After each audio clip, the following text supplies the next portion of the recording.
What I emphasised in my opening remarks is that the fundamental freedoms of religion, expression, assembly, association and marrying, forming a family are human rights. The bill only protects ordained Christian ministers, which is a very narrow exception.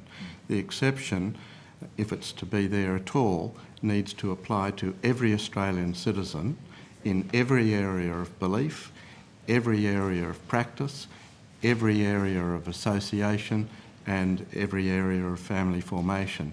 The example we give is from the Defence Act, that's on page 10 of our submission, where the exemption for military service is that the following persons are exempt from service in the Defence Force in the time of war: persons whose conscientious beliefs do not allow them to participate in war or warlike operations, or whose conscientious beliefs do not allow them to participate in a particular war.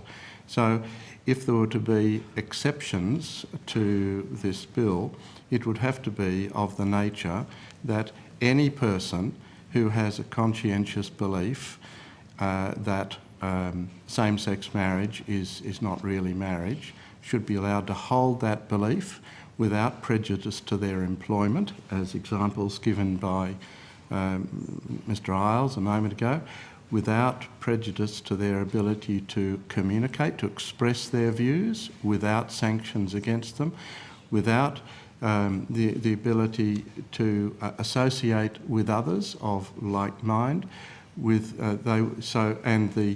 the freedom to associate is also a freedom not to associate.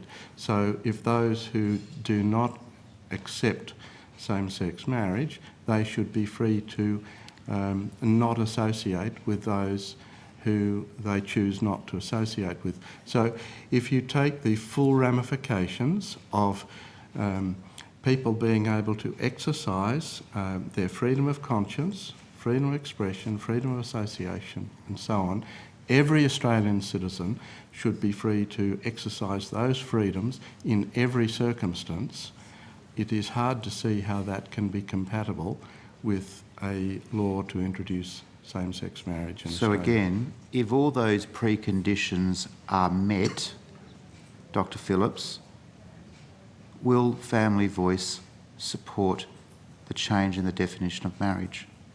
Well, we'd like to see laws which protect all of those full expressions. And if that was possible, would FamilyVoice be agreeable to changing the definition of marriage to include same-sex couples? Well, the other thing that I said is that the institution of marriage actually flows from the biological reality that human beings come into this world through the union of a sperm and an ovum, which is provided by a man and a woman, and the natural family is a social expression that is the cultural construct, the cultural recognition of the underlying biological reality. So our position is that is marriage, that is recognised by 90% of the countries in the world, that is recognised by all major religions of the world,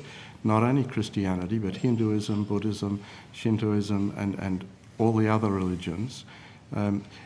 That is the nature of reality. It is incapable of change.